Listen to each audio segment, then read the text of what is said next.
மூகம் கரோதி வாசாலம் பங்கும் லங்கயதே கிரிம் யத்கிருபா தமகம் வந்தே பரமானந்த மாதவம்.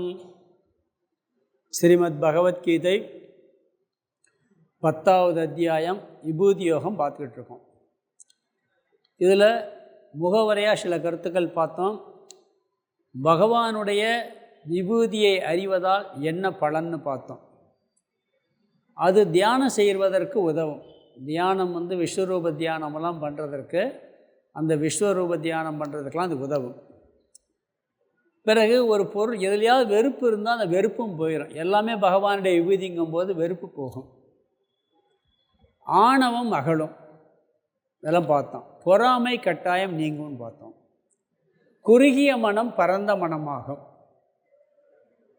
விருப்பு வெறுப்பு, நன்மை தீமை, இன்பம் துன்பம் எல்லாம் பகவான் விபூதின்னு தெரியும் பொழுது அந்த இருமைகளும் நீங்கும். பிறகு அத்வைத ஞானமும் கிடைக்கும். இதெல்லாம் நம்ம ஆரம்பத்தில் விபூதி யோகத்தில் பார்த்தோம். பிறகு பகவான் என்ன சொன்னார்னா, இதில் ஆரம்பத்தில் ஏற்கனவே பார்த்த கருத்தை மீண்டும் சொல்கிறேன்னு சொல்லி ஆரம்பித்தார். ஏன்னா இந்த கருத்து ஒரு தடவை சொன்னால் மட்டும் புரியாது, புரிஞ்சாலும் பதியாது. எத்தனை தடவை சொன்னாலும் திருப்பி திருப்பி சொன்னாத்தையும் பதியுங்கிறதுக்காக அவருக்கு ஏற்கனவே சொன்ன ஈஸ்வர ஸ்வரூபம், அதற்கான காரணம், ஈஸ்வர ஞானம். ஈஸ்வர ஞானம்னா என்ன? இந்த உலகம் அனைத்தும் ஜட பொருளாகவும் சேதன பொருளாகவும் இருப்பது எல்லாம் பகவான் தான் அப்படிங்கிற கருத்து. இந்த ஈஸ்வர ஞானத்தை அடைந்தால் எல்லா பாவமும் நீங்கும் சொன்னார். புண்ணியமும் போயிடும். வேதாந்தத்துப்படி புண்ணியமும் பாவமும் சொல்லுவோம். பாவமும் பாவம், புண்ணியமும் பாவம். ஏன்னா புண்ணியம் பிறவிக்கு காரணமாக இருக்கும். பாவமும் பிறவிக்கு காரணம், புண்ணியமும் பிறவிக்கு காரணம். பாவம் கெட்ட பிறவி, கீழான பிறவி இருப்பது பாவம் காரணமாக இருக்கும். புண்ணியம் உயர்ந்த பிறவி எடுக்கிறது காரணமாக இருக்கும். தேவலோகம் போகிறதுக்கு, வேறு நல்ல பிறவி எடுக்கிறது காரணமாக இருக்கும். அப்போ பிறவினாலே பந்தம் தானே. ஆனால் அந்த ஞானம் வந்துச்சுன்னா பாபமும் போயிடும், புண்ணியமும் போயிடும். அதனால் பிறவா நிலையை அடைவான் அப்படின்னாரு. இந்த ஞானத்தை எப்படி அடையிறதுங்கும்போது பக்தியினால தான் அடைய முடியும் அப்படின்றார். இந்த 7வது அத்தியாயத்தில் பக்திக்கு பிரதானம் சொல்லிக்கிட்டு இருக்காருங்க. சொன்ன உடனே அர்ஜுனன் கேள்வி கேட்குறான். கேள்வி கேட்கும் பொழுது அவன் என்ன சொல்கிறான்னா, சும்மா கேள்வி கேட்கல, நீங்கள் இது வரைக்கும் சொன்னீங்க, அதெல்லாம் நான் ஒழுங்காக படிச்சிருக்கேன், எனக்கு இதெல்லாம் புரிஞ்சிருக்கு, இதெல்லாம் தெரிஞ்சிருக்கு, இன்னும் இதெல்லாம் தெரியலை அப்படின்னு சொல்கிறான். தெரிஞ்சதை சொல்லி தெரியாததை கேட்குறான். ஒரு குருவிட்ட போனால் கூட நம்ம என்ன படிச்சிருக்கோம் அப்படிங்கிறத ஓரளவுக்கு சொல்லலாம், தப்பு இல்லை. எனக்கு இதெல்லாம் தெரியலைன்னு கேட்கணும். அது மாதிரி அவன் கேட்குறான். அது மட்டும் இல்லை, அவன் பகவான் மீது உள்ள நம்பிக்கையை வெளிப்படுத்துகிறான். சொல்லிவிட்டு என்ன கேட்குறான்னா, நான் உங்களை எப்படி தியானிக்கணும், எப்பொழுதும் தியானிக்கணும், அதற்கு எனக்கு வழி சொல்லுங்கள் அப்படிங்கிறான். இந்த உலகையே ஈஸ்வரனாக தியானம் பண்ணுறது ஒன்று இருக்குது, இஷ்ட தேவதையை தியானம் பண்ணுறது ஒன்று இருக்குது. இங்கே இந்த உலகையே ஈஸ்வரனாக தியானம் செய்வதாக சொல்கிறார். இதெல்லாம் நம்ம போன கிளாஸில் பார்த்தோம். எந்த அளவுக்கு நீங்கள் சொன்னதெல்லாம் புரிஞ்சிருக்கேன், இனி எதை புரிய வேண்டும் அப்படிங்கிற கருத்தை அவன் தெளிவாக சொல்லிக்கிட்டு இருக்கான். அதாவது ஒரு சாமி இருந்தார் நம்மகிட்ட, இந்த சர்வாத்மானந்தான்ட்டு. அவர் கிளாஸ் எடுப்பார். இப்படிலாம் கிளாஸ் எடுக்க மாட்டார். அவர் பகவத்கீதையை ஒரு 15 வருஷம் எடுத்தார், கொஞ்ச நாள் இல்லை. என்ன இவ்வளோ நாள் எடுக்கிறீங்கன்னா 2-3 பேர் 4 பேர் தான் இருப்பாங்க கிளாஸில். கிளாஸ் முடிஞ்சோன்னு அடுத்த கிளாஸில் கேள்வி கேட்பார். போன கிளாஸை பற்றி பூரா கேள்வியும் கேட்பார். புரியலைன்னா திருப்பி எடுப்பார். திருப்பி போன கிளாஸில் இருந்தது திருப்பி ஒருக்கா சொல்லுவார். சொல்லி இப்போ சொல்லுங்கள், நான் கேட்டதெல்லாம் கேட்டீங்களா, ஒழுங்க சொல்லுங்கள் அப்படிம்பார். இப்படியே கேட்டு கேட்டு கேட்டு எடுப்பார். அந்த மாதிரி பகவானுக்கு என்ன பண்ணுறாருன்னா, இவனை திருப்பி திருப்பி சொல்கிறாரு, அவனும் கேட்குறான். அப்படியே இவர் பதில் சொல்லிக்கிட்டே இருக்கிறார். அதில் பார்த்தோம், தேவர்கள் கூட உங்களுடைய சொரூபத்தை அறிந்திருக்க மாட்டார்கள், அசுரர்களும் அறிந்திருக்க மாட்டார்கள். அது மட்டுமல்ல, இந்த பிரபஞ்சம் அனைத்திற்கும் நீங்களே காரணமாக இருப்பதால், எல்லாமே நீங்களாக இருப்பதால் நீங்கள் தான் உங்களுடைய விபூதியை சொல்ல முடியுமே ஒழிய வேற ஆளால் சொல்ல முடியாது, அதனால் நீங்கள் சொல்லுங்கள் அப்படின்னு சொல்லி கேட்குறான். ஏன்னா நம்ம பார்த்தோம், எப்பயுமே கிளாஸ் கேட்குற வரைக்கும் இங்கே இருக்கும், வெளியே போன உடனே போயிடும். அந்த அறிவு இருந்தாலும் கூட கடைப்பிடிக்கிறதுக்கு மனசு வர்றதில்லை. டாக்டர்களே இதெல்லாம் பண்ணாதீங்கன்னு அட்வைஸ் பண்ணுவார், அவருக்கு பண்ணக்கூடாதுன்னு தெரியும், ஆனால் அவரே பண்ணுவார். சிகரெட்டு குடிக்கக்கூடாதுன்னு அவரே அட்வைஸ் பண்ணுவார், அவரே குடிப்பார். இந்த நீருக்கு மொழின்னு ஒரு சினிமா படம் வந்துச்சு, நாகேஷ் சிகரெட்டு குடிச்சிக்கிட்டு இருப்போம் ஆஸ்பத்திரியில். எல்லாம் வந்து சொன்னோன்னே அவர் கண்டிப்பார், கையில் சிகரெட்டை வச்சுக்கிட்டே, டாக்டர் கையில் சிகரெட்டை வச்சுக்கிட்டே சிகரெட்டு குடிக்காதங்கிட்டு இருப்பார். தப்புன்னு தெரிஞ்சு அவராலே நீக்க முடியறதில்ல. இதனால் என்ன சொல்கிறாருன்னா, இந்த கருத்து என்னதான் உள்ளே இருந்தாலும் கூட கடைப்பிடிக்க முடியறதில்ல, நிற்கிறது இல்லைன்னு சொல்லி மீண்டும் அதை சொல்லி கேட்குறான். அவருக்கு இருக்கக்கூடிய நம்பிக்கையும் வெளிப்படுத்துகின்றான். உங்களை புரிந்து கொள்ளவும் வேண்டும், பார்க்கவும் வேண்டும், தியானிக்கவும் வேண்டும், ஆகவே நீங்கள் தான் அதை கூற வேண்டும்ங்கிறான். பகவான் மகிமையை பகவானை தவிர யாராலையும் சொல்ல முடியாதுங்கிறதுனால அவர்கிட்டயே கேட்குறான். பீஷ்மரை யாராலையும் கொல்ல முடியாது, அவர் விரும்பினாதான் அவரை கொல்ல முடியும். யாரை? பீஷ்மரை.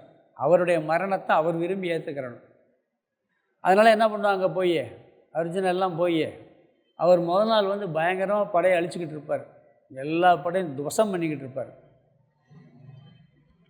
அவருக்கு அதாவது துரியோதனுடைய படைகள் ரொம்ப அழிஞ்ச உடனே திட்டிடுவான் போய் துரியோதனை பீஷ்மரை, நீங்கள் என்ன இருந்தாலும் அவங்க மேலே உங்களுக்கு பக்தி பாசம் இருக்குது, அதனால் நீங்கள் சண்டை விட மாட்டேங்கிறீங்கன்னு சொல்லி உடனே பீஷ்மர் ஒரு சபதம் போடுவார். என்ன சபதம் போடுவார்னா, ஆயுதத்தவே எடுக்க மாட்டேன்னு சொல்லி கிருஷ்ணன் சொன்னான்ல, அவனை ஆயுதத்தை எடுக்க வைக்கிறதுக்கு நான் சண்டை போடுறேன்ட்டுருவார். சண்டை போடுறேன்னு சொன்ன உடனே அவ்வளவு தோஷம் பண்ணுவார். கிருஷ்ணருக்கு கோபம் வந்துடும், சக்கராயத்தை எடுத்துருவார். எடுத்த உடனே ஆயுதத்தை கீழே வச்சுட்டு சிரிப்பார் பீஷ்மர். நீ ஆயுதத்தை எடுக்க மாட்டேன்னு சபதம் போட்டு நீ ஆயுதத்தை எடுக்கிற, எதுக்கு எடுக்க தெரியுமா? ஏன் சபதத்தை நிறைவேற்றுறதுக்காக எடுக்கிறேன். பீஷ்மர் சபதம் போட்டார்ல, அதை நிறைவேற்றுறதுக்காக நீ ஏன் சபதத்தை நிறைவேற்றுறதுக்காக நீ ஆயுதத்தை எடுத்துக்கே கிருஷ்ணான்னு சொல்லி பேசாமல் அமைதியாக நிற்பார். பிறகு கிருஷ்ணர் ஆயுதத்தை வச்சுருவார். இல்லை, பீஷ்மரை கொல்லாமல் நம்ம வெற்றியே அடைய முடியாதுன்னு சொன்ன உடனே அவர் எப்படி கொள்றதுன்னு கேட்பாங்க. கிருஷ்ணன் அவர்கிட்டே போய் கேட்போம் பார், நேராக அவருடைய இடத்துக்கு போய் உங்களை எப்படி கொள்றதுன்னு கேட்பாங்க. சிகண்டியை முன்னாடி நிறுத்தினா என் ஆயுதமெல்லாம் வேலை செய்யாதுன்னு, எனக்கு நேரம் வந்துருச்சு, நீங்கள் அப்போ என் மேலே அன்பு போட்டுக்கலாம். எப்படி இருக்கு இது ஒரு பக்கம். இங்கே பகவானுடைய மகிமையை யார் சொன்னாலும் திருப்தியாக சொல்ல முடியாது, அவருடைய விபூதியை நீங்கள் உங்களை தவிர யாராலையும் சொல்ல முடியாதுன்னு அவற்றையே அவருடைய மகிமையை கேட்கின்றான். எவ்வளவு கேட்டாலும் திருப்தி ஏற்படவில்லை, திருப்தி ஏற்படும் வரை சொல்லுங்கள்ங்கிறான். அதாவது இந்த 18வது அத்தியாயம் வரைக்கும் கிருஷ்ணரும் அர்ஜுனனும் கேட்பான், சஞ்சயனும் கேட்டுக்கிட்டே இருப்பார். 18வது அத்தியாயத்தில் 76, 77 அந்த கடைசியில் சஞ்சயன் சொல்வார், உங்களுடைய இந்த உரையை கேட்டு அதை நினைத்து நினைத்து மகிழ்கிறேன் பார், மேலும் மேலும் அப்போ சொல்லுவார். ஏன்னா இவ்வளவு கேட்டுக்கே திருப்தி ஏற்படலை. எப்போ சாப்பாட்டை நிறுத்துறதுன்னா வயிறு நிறைஞ்சாத்தையும் சாப்பாட்டை நிப்பாட்டணும். அது மாதிரி உங்களுடைய கேட்குறதுக்கு இன்னும் ஆவலாக இருக்குது, அதனால் நீங்கள் மீண்டும் மீண்டும் சொல்லுங்கள் அப்படிங்கிறான். 78 அந்த அத்தியாய நிறைவுலாம் சொல்லுவார், அர்ஜுனனும் கிருஷ்ணனும் எங்கேயெல்லாம் இருக்கிறாங்களோ அங்கேயெல்லாம் ஐஸ்வர்யம் இருக்குமா, வெற்றி இருக்குமா, மகாலட்சுமி இருப்பாள். பகவத்கீதையை படிக்கிற இடத்துல கிருஷ்ணனும் அர்ஜுனனும் இருக்கிற இடத்துல ஐஸ்வர்யம் இருக்கும், வெற்றி இருக்கும், மகாலட்சுமி இருக்கும்னா ஒரு ஸ்லோகமெல்லாம் இருக்குது. அதிலே கடைசியில் சொல்லுவாப்பில், கடைசியில் தான் சொல்ல போகிறான். அர்ஜுன் என்ன சொல்லுவான்னா, உங்களது அருளால் எனது மோகம் அழிந்தது, மேலும் என்னால் ஞான ஒளி பெறப்பட்டது, இப்பொழுது நான் சந்தேகமற்றவனாகவும் உறுதியாகவும் இருக்கிறேன், ஆகையால் உங்கள் ஆணையை உறுதியாக நிறைவேற்றுவேன்னு சொல்லி 18வது அத்தியாயம் 73வது ஸ்லோகத்துலேயும் சொல்லுவான். அது வரைக்கும் கேள்வி கேட்டுக்கிட்டே இருப்பான். திருப்பி திருப்பி சொல்லுங்கள், எனக்கு நிறைவடையும் வரை சொல்லுங்கள் நீங்கள் சொல்கிறான். 2வது அத்தியாயத்திலே தத்துவத்தை சொல்லிட்டார், அப்பயே முடிச்சுட்டு சண்டைக்கு போயிருக்கணும். அவன் சண்டை போலையே, திருப்பி திருப்பி கேட்குறான், பதில் சொல்லிக்கிட்டே இருக்கார். கேட்ட உடனே விபூதியை சொல்ல ஆரம்பிக்கிறார். பொதுவாக அந்த பகவானுடைய விபூதியை பற்றி பொதுவாக சில கருத்துக்கள் இருக்குது. பகவான் விபூதியை சொல்ல வேண்டும் என்றால் அது ஒரு நாளும் முடியாது. அது எல்லையற்றது. அது பகவான் ஒரு ஆளால் அறிஞ்சிக்கிற முடியுமே ஒழிய அதை அறிஞ்சிக்கிறதுக்கெல்லாம் காலமே பத்தாது. அதாவது இந்த பிரபஞ்ச முனத்தையும் முழுவதையும் அறிகிறதுங்கிறது முடியாது. ஏதோ கொஞ்சம் அறிஞ்சா ஒன்று செய்கிறோம். நாம் ஒரு பானை சோத்துக்கு ஒரு சோறு பதம்ங்கிறது மாதிரி அப்படி அறிஞ்சிக்கிறோமே ஒழிய முழுசாக அறிகிறது இல்லை. அது முழுமையாக புரிந்து கொள்ள முடியாத தேவையும் இல்லை. அதனால் என்ன சொல்கிறாருன்னா, இங்கே நான் முக்கியமானதை மட்டும் சொல்கின்றேன், அதை மட்டும் அறிந்து கொள் அப்படிங்கிறார். எல்லாமே நான் தான் அப்படின்னு சொல்ல போகிறாரு. அதை ரெண்டாக பிரிக்கிறார். அண்ட சராசரத்தில் இருக்கிற தத்துவத்தை ரெண்டாக பிரிக்கிறார். உணர்வு தத்துவம், ஜட தத்துவம்னு பிரிக்கிறார். உணர்வு தத்துவமெல்லாம் நான் ஜட தத்துவமெல்லாம் நான் சொல்ல போகிறேன். இப்படி ரெண்டாக பிரித்து இந்த விபூதியை இங்கே சொல்கிறார். உணர்வுன்னா என்ன? உயிருள்ள ஜீவர்கள், சைதன்ய தத்துவம், அதெல்லாம் எதெல்லாம் சிறந்ததாக இருக்கோ அதெல்லாம் நான் பிறகு மண் மலையெல்லாம் இருக்குது, அதில் எதெல்லாம் சிறந்ததாக இருக்கோ அதெல்லாம் நான் சொல்வார். முதல்ல இங்கே உயர்ந்ததை மட்டும் சொல்லி கடைசியில் கொஞ்சம் கெட்டதை சொல்வார். வேறு விஸ்வரூபத்தில் எல்லாத்தையும் காமிச்சிருவார். நல்லது கெட்டது எல்லாத்தையும் நான் தான் காமிக்க போகிறார். அதனால் என்ன பண்ணுறாருன்னு சொன்னால், இங்கே முதல்ல ஒரு பெரிய சிறப்பானதை மட்டும் சொல்கிறார். குழந்தைகளுக்கு ஆனாவனை சொல்லித்தரும்போது முதல்ல என்ன அவனை போர்டில் பெருசாக ஆன்னு எழுதுவான். பிறகு பெருசாக எழுதி பிறகு அவனை பிறகு சின்ன எழுத்தை எழுதி காமிப்போம். அது மாதிரி இவர் முக்கியமான பெரிய விஷயங்களெல்லாம் சொல்லி இதெல்லாம் என்னுடைய விபூதிகள்னு சொல்லி கடைசியில் எல்லாமே நான் தான் சொல்ல போகிறார். ஜட தத்துவம் எடுத்துக்கிட்டால் கடல், நதிகள், நீர்வீழ்ச்சி, ஏரி, இப்படி பிறகு எல்லாமே நீர் தான் அப்படின்னு சொல்லி சொல்ல போகிறார். கடலும் நீர் தான், நீர்வீழ்ச்சியும் நீர் தான், நதியும் நீர் தான், ஏரியும் நீர் தான், எல்லாமே நீர் தானே. இப்படி முதல்ல அந்த மாதிரி சொல்வார். பிறகு மலைகள், பூமி எல்லாமே மண் தான். பஞ்சபூதத்தை சொல்லும்போது நீர் சம்பந்தப்பட்டது, மண் சம்பந்தப்பட்டது. பிறகு சூரியன், சந்திரன், நட்சத்திரங்கள், பிறகு காலங்கள், காலதேவனும் நான் சொல்ல போகிறாரு. உயிர் தத்துவம் எடுத்துக்கிட்டால் தாவரங்கள்லாம் ஓரறி உயிர், தாவரம், மரம், செடி, கொடியெல்லாம் அதுவும் உயிர் தான், உயிருள்ள ஜீவன், அதெல்லாம் சொல்ல போகிறாரு. பிறகு நீர் வாழக்கூடிய மீன், இந்த மாதிரி இதெல்லாம் சொல்ல போகிறாரு. பிறகு ஊர்வன, பரப்பன, நடப்பன, மிருகங்கள், மனிதர்கள், முனிவர்கள், ரிஷிகள், தேவதைகள், தெய்வங்கள் வரைக்கும் எதெல்லாம் சிறந்ததாக இருக்கோ அதெல்லாம் என்னோட நான் சொல்வார். ஜட தத்துவம், பஞ்சபூதங்கள், அதில் இருக்கக்கூடிய சிறந்த அம்சம். பிறகு உயிர் அம்சத்தில் ஓரறிவு உயிரிலிருந்து தேவர்கள் வரைக்கும் உள்ள உயிரெல்லாம் நான் அவர் சொல்ல போகிறாரு. இதெல்லாம் சொல்லும்போது இந்த ஜடம், சேதனம், இந்த இரண்டிலும் எதெல்லாம் சிறந்ததோ அது நான் முதல்ல சொல்வார். அடிக்கொருக்க ஒரு வார்த்தையை கூப்பிடுவார். அவர் எப்படி கூப்பிடுவார்னு சொன்னீங்கன்னா, குருகுலத்தில் சிறந்தவனேன்னு சொல்வார். முதல்லவனேன்னா எப்பயுமே நம்ம கிளாஸில் கூட பார்த்தீங்கன்னா கொஞ்சம் புகழணும். வேலை செய்கிறவங்கள கூட நீங்கள் அவங்கள குறை சொல்லிக்கிட்டே இருந்தீங்கன்னு வச்சுங்க, வேலை செய்ய மாட்டான். பரவாயில்லப்பா, நல்லா சிறப்பாக வேலை செய்யணும்னு ஒரு வார்த்தை சொல்லணும். அது மாதிரி அப்பப்போ சொல்லுவார். குரு நந்தன, குருகுலத்தில் சிறந்தவனேம்பார். இன்னொன்று சொல்லுவார், குடாகேசனேம்பார், குடாகேசகம்பார். குடாகேசகனா தூக்கத்தை வென்றவனே. ஏன்னா இவன் குருவாட்டு சொல்லிக்கிட்டு இருக்க, அவன் பாட்டுக்கு தூங்கிட்டானா என்ன பண்ணுறது? இடையில இந்த குடாகேசங்கிற வார்த்தையை அதுவும் போர்க்களத்தில் போய் இவர் போர் அடிக்கிறது மாதிரி தத்துவமெல்லாம் சொல்லிக்கிட்டு இருந்தா, வகுப்பில் தூங்குற மாதிரி அவனும் தூங்கிட்டான்னு என்ன பண்ண முடியும்? ஒன்றும் பண்ண முடியாது. அதுக்காக குடாகேசங்கிற வார்த்தையை அங்கங்கே பயன்படுத்துகிறார் இவர். தூக்கத்தை வென்றவன், குடாகேசனா தூங்காமல் இருப்பவன் அர்த்தம் இல்லை, தூக்கத்தை வென்றவன் அர்த்தம்.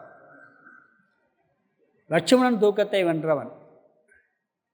பிறகு நெப்போலியனை சொல்லுவாங்க. நெப்போலியன், அலெக்சாண்டர், இவங்கெல்லாம் தூக்கத்தை வென்றவர்கள்பாங்க. அதாவது எவ்வளோ நேரம் தூங்கணுமோ அவ்வளோ நேரம் தூங்கி கரெக்டாக எந்திரிப்பாங்க. ரொம்ப நேரம் தூங்காமல் இருக்க முடியும்னா இருக்க முடியும் அவங்களால், அதே சுறுசுறுப்போடு இருக்க முடியும். அப்படி தூக்கத்தை வென்றவன் அர்ஜுனன், தமோ குணத்தை கட்டுப்படுத்தியவன். பிறகு சொல்கிறார், அதாவது இந்த நாம் பார்த்தது, பார்க்காதது, அறிந்தது, அறியாதது, அண்ட சராசரத்தில் இருக்கக்கூடிய உயிருள்ளவை உயிரற்றவை எல்லாம் நான். மரம் செடி கொடி முதல் நீர்வாழ்வன நடப்பன முதல் கடவுள் வரைக்கும் உணர்வு தத்துவமாக இருக்கக்கூடியது எல்லாம் நான். அந்த உணர்வு தத்துவத்துக்கு ஆதாரமாக இருப்பதும் நான் தான் சொல்கிறார். வரிசையாக சொல்கிறாரு, நான் சுருக்கமாக சொல்லிட்டு வர்றேன். ஜட தத்துவம் எல்லாமே பஞ்சபூதம்தான். பஞ்சபூதத்தில் தோன்றி பஞ்சபூதத்தில் இருந்து பஞ்சபூதத்திலே அழியுது. Date of birth, date of life அது இருக்கிறது அதில் தான். டேட் ஆஃப் டெத்தும் அதுதான். பஞ்சபூதத்திலே தோன்றுது, பஞ்சபூதத்திலே இருக்குது, பஞ்சபூதத்திலே மறையுது. இது எல்லாம் நான்கிறார். நகையானது தங்கத்திலே தோன்றி தங்கத்திலே இருந்து தங்கத்திலேயே மறையும். அது மாதிரி இந்த பிரபஞ்சம் அனைத்தும் பஞ்சபூதத்தில் தோன்றி பஞ்சபூதத்தில் இருந்து பஞ்சபூதத்திலேயே ஒடுங்குகிறது. இவை அனைத்தும் நான். உயிர் தத்துவம் அனைத்தும் நான்கிறார்.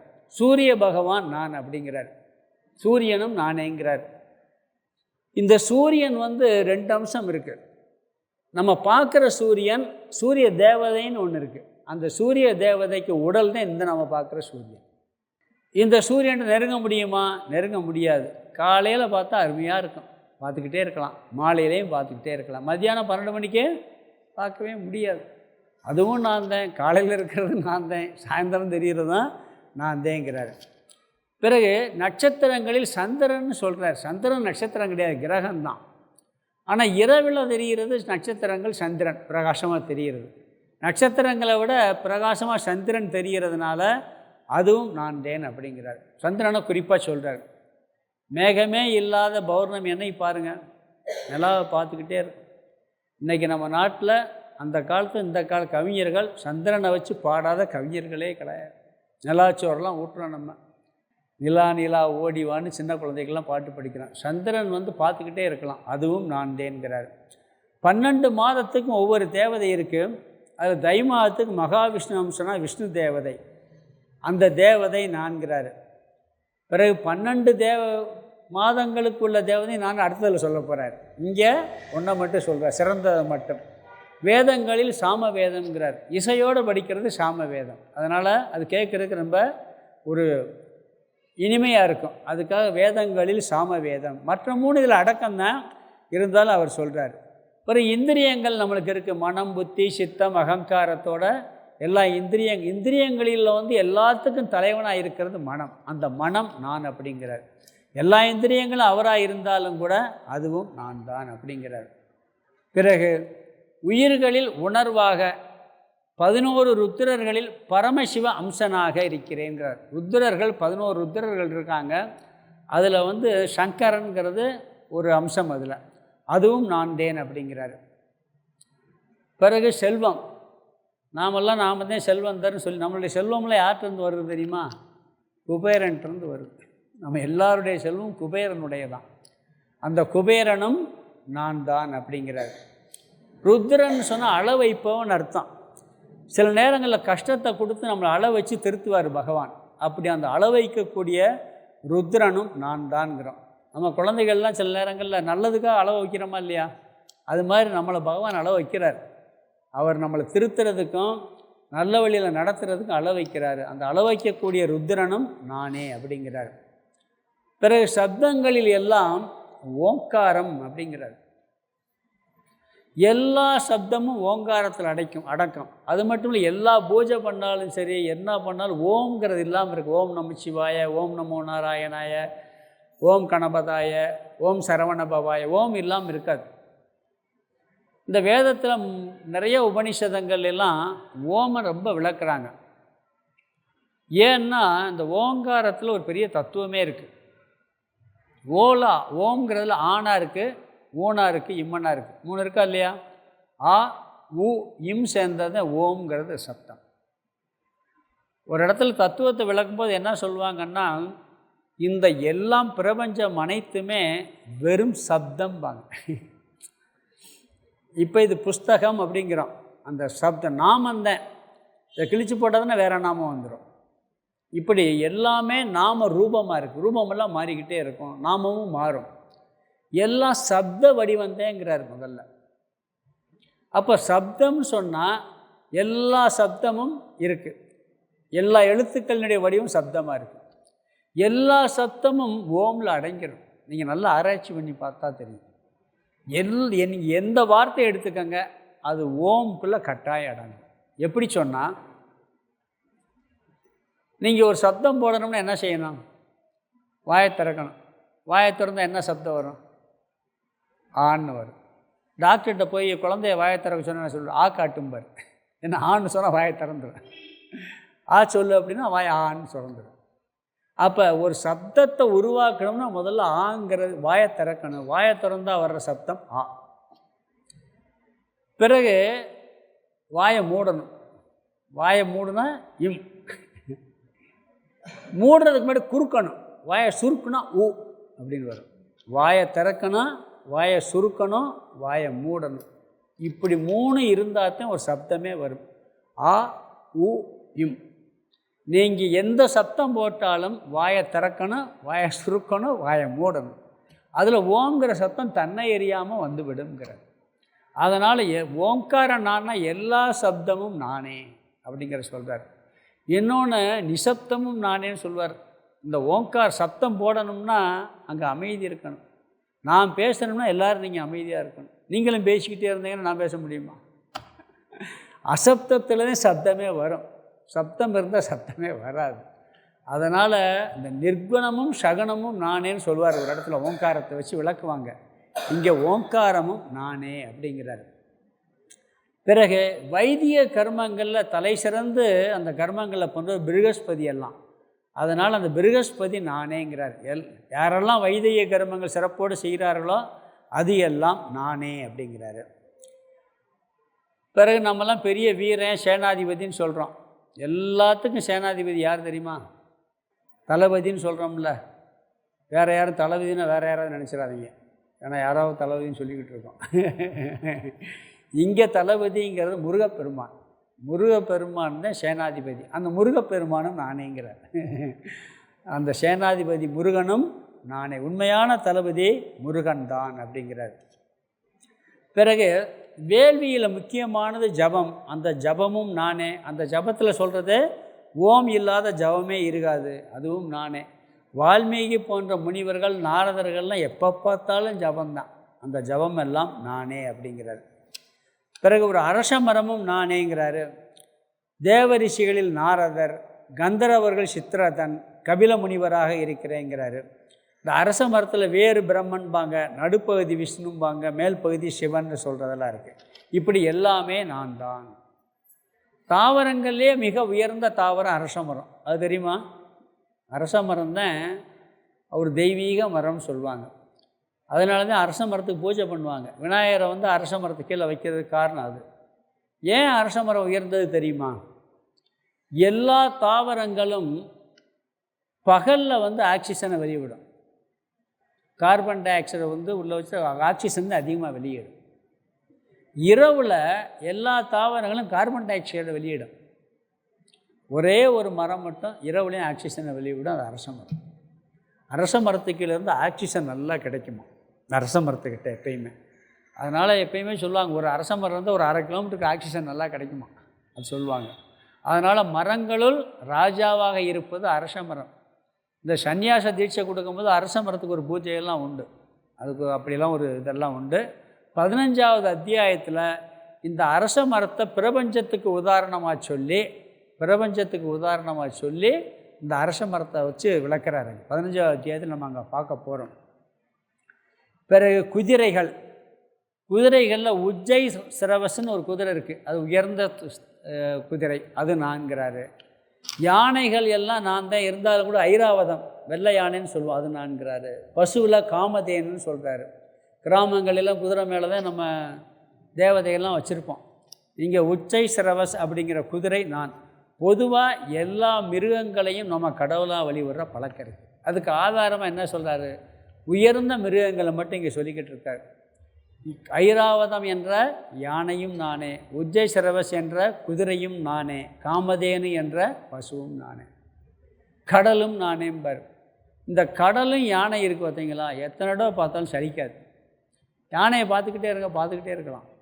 ஒரு கிராமத்தில் யானை போச்சுன்னா எல்லா குழந்தையும் பின்னாடி ஓடியாந்துடும். கடல் கரையில் உட்காந்தா கடலை பார்த்துக்கிட்டே இருக்கலாம். இந்த மாதிரி உயர்ந்ததெல்லாம் சொல்கிறார். கடலும் நானே அப்படிங்கிறார். பிறகு கொடூர மிருகங்களில் புலி சிங்கமெல்லாம் இருக்குது, இதுவும் எல்லாமே நான் தான்.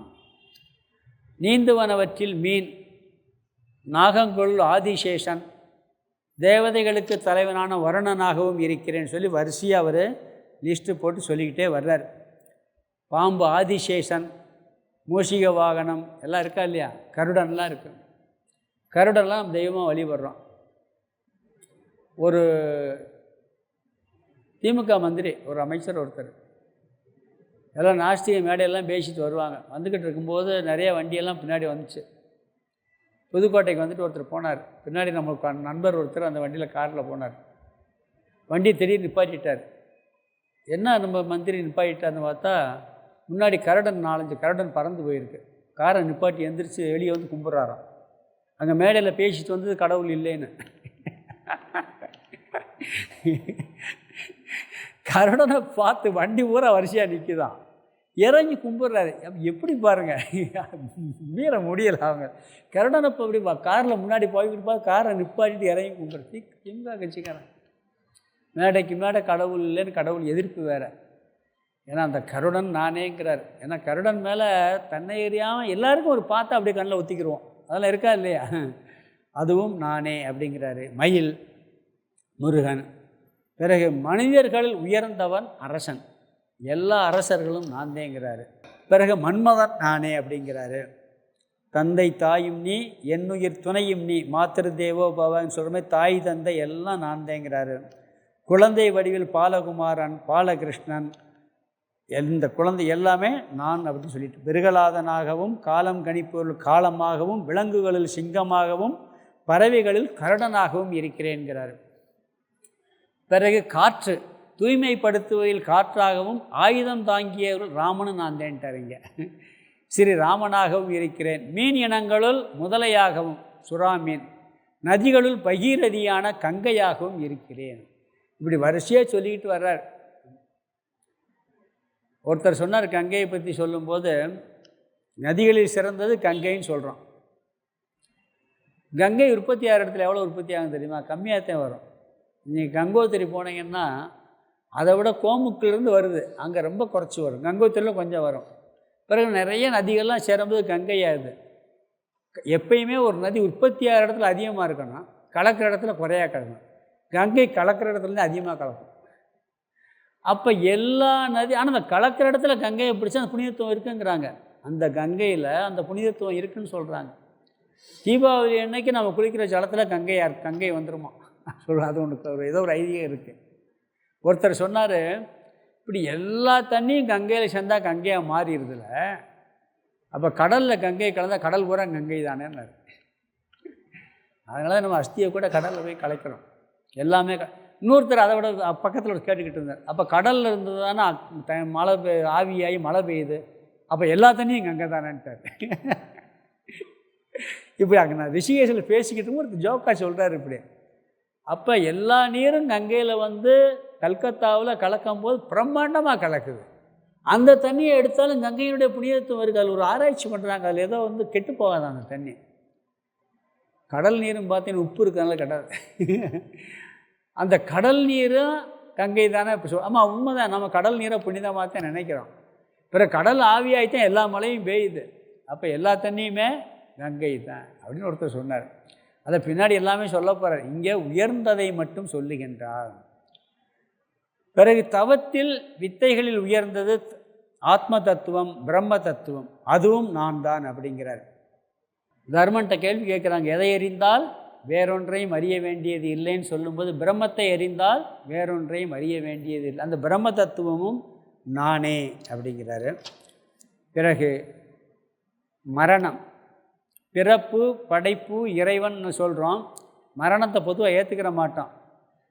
அதனால் என்ன சொல்கிறாருன்னு சொன்னால், முதல்ல உயர்வை சொல்லிவிட்டு பிறகு மரணத்தையும் நான் சொல்ல போகிறார். அதாவது எல்லாம் ஏற்றுக்கிற முடியுது, மரணம் ஒருத்தனை மட்டும் யாரும் ஏற்றுக்கிறதே இல்லை. எல்லாம் பெரிய பெரிய தபஸ்விகள் அரக்கர்கள்லாம் தவத்தில் கேட்ட வரம் என்ன, எனக்கு மரணம் வரக்கூடாது. ஏன்னா ஒன்றை மட்டும் நம்மளால் ஏற்றுக்கொள்ள முடியவே, ஏன்னா காலம் வந்து எல்லாத்தையும் அழிச்சிருது. மரணம் வரக்கூடாதுன்னு நாமெல்லாம் சொல்லிக்கிட்டு இருக்கோம்.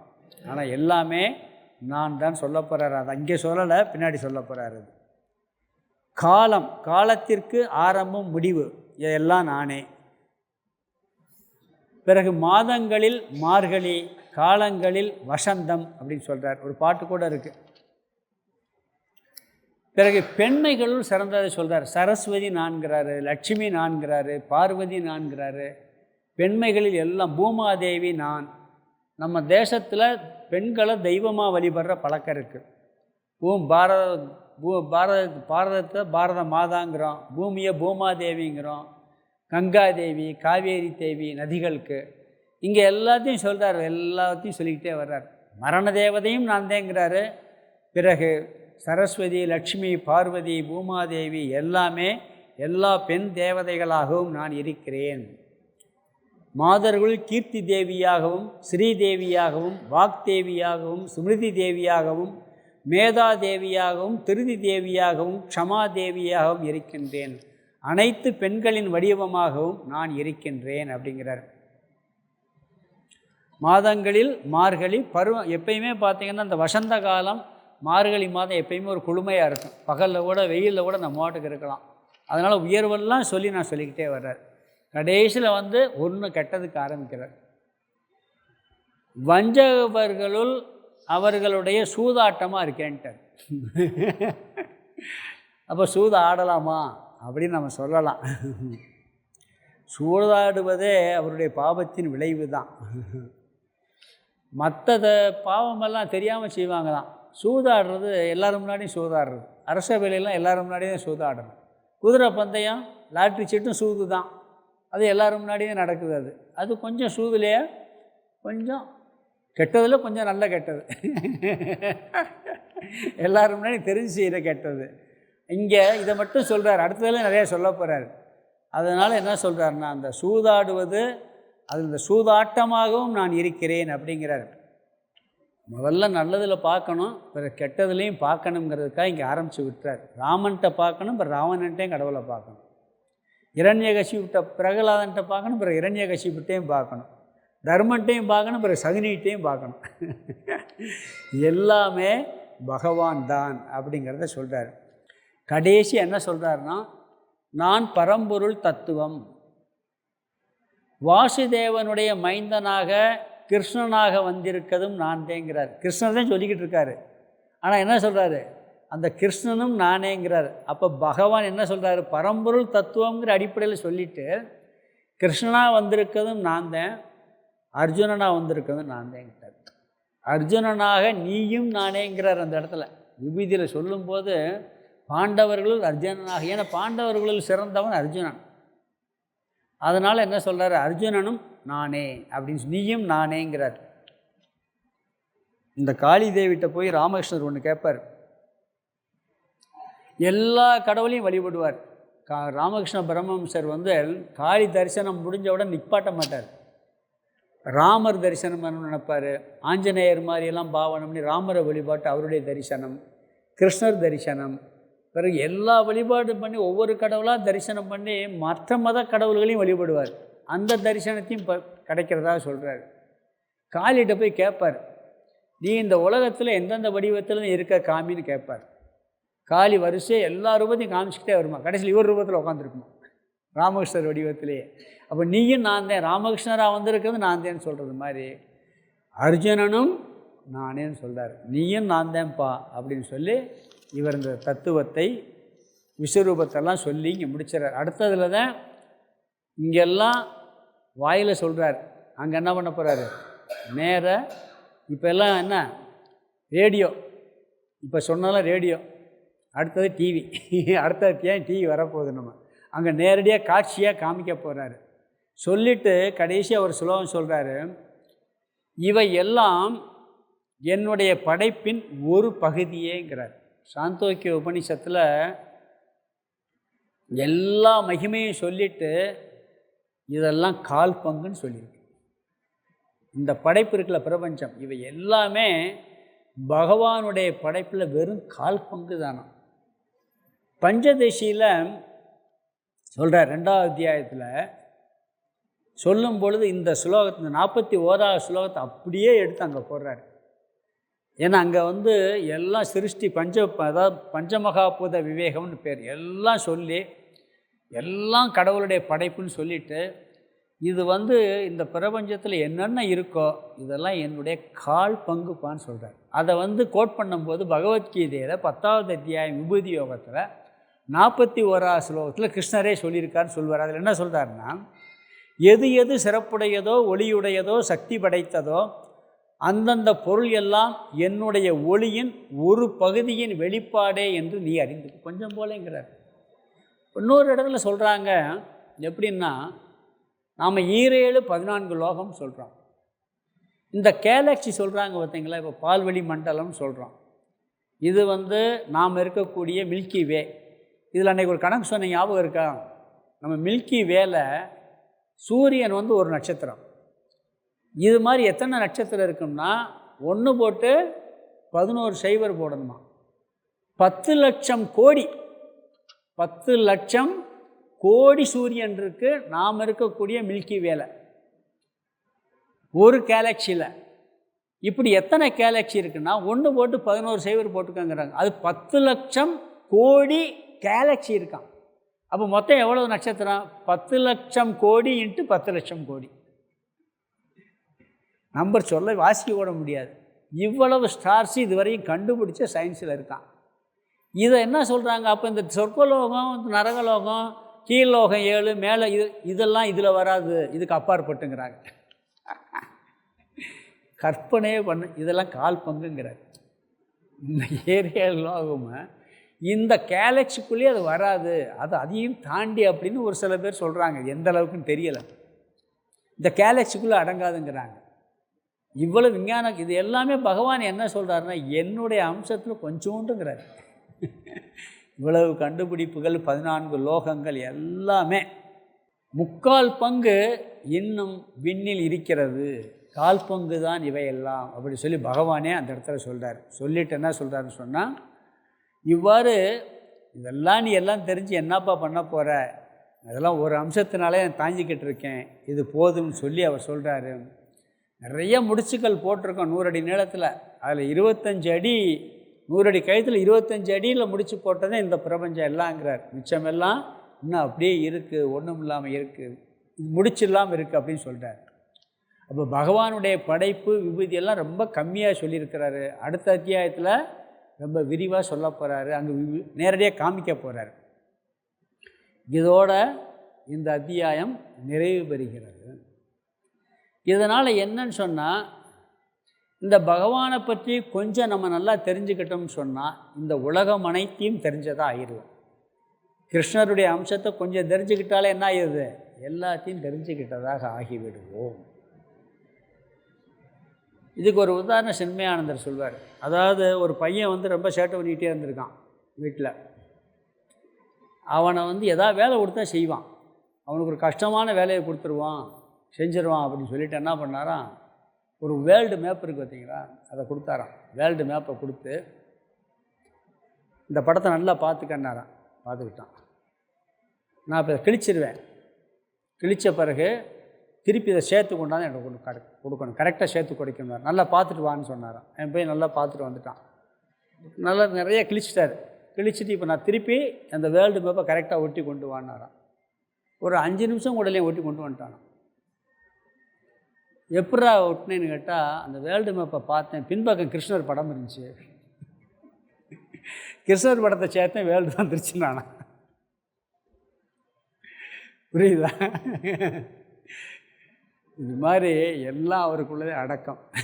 அவரை தெரிஞ்சுக்கிட்டா இந்த பிரபஞ்சத்தையே தெரிஞ்சுக்கிட்டது மாதிரி சொல்லி இந்த விபூதி யோகத்தை நிறைவு பண்ணுறாரு. இது வரைக்கும் பார்த்த கருத்தை சொல்கிறேன். இந்த விபூதி யோகத்தில் முகவரியாக நம்ம சில கருத்து பார்த்தோம். அதில் இந்த விபூதியை தெரிஞ்சுக்கிறதுக்கு என்னென்ன பலன்கிறத பார்த்தோம்.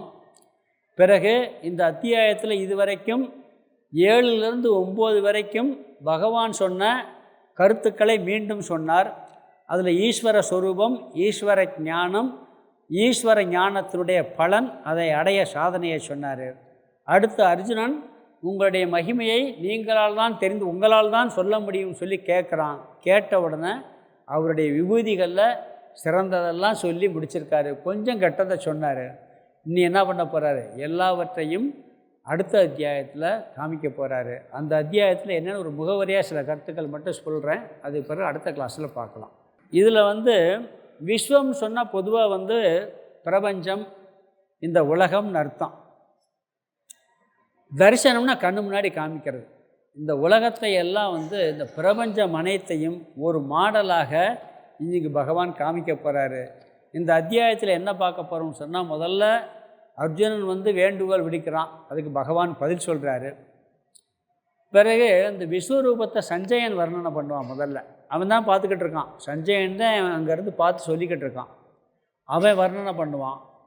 பிறகு அர்ஜுனன் அந்த வர்ணனையில் 3 விதத்தில் வர்ணனை பண்ணுவார். ஆச்சரியத்தோடு பார்ப்பார், பயத்தோடு பார்ப்பார், பக்தியோடு பார்ப்பார்.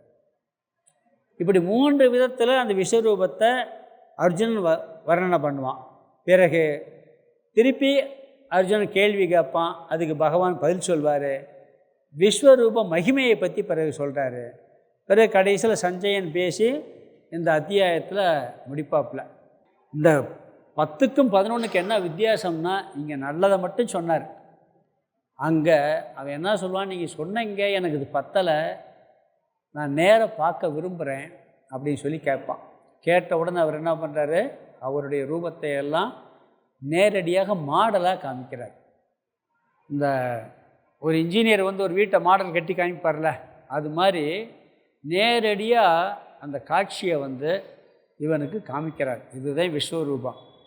இதை பற்றி நிறையா கருத்துக்கள் இருக்குது. இதுலாம் அவர் ஒவ்வொன்றையும் சொல்லி காமிக்க போகிறார். காமிக்கும்போது இவனுக்கு முதல்ல ஆச்சரியப்படுவான், வேறு பயம் நடுங்கிடுவான். முதல்ல பார்த்தா நல்லா இருக்கும். வேறு பல்லிடுக்குள்ளே பீஸ் மாதிரி துறவனெல்லாம் சிக்கிட்டு இருப்பாங்க. எல்லாருடைய மரணத்தையும் காமிக்க போகிறாரு.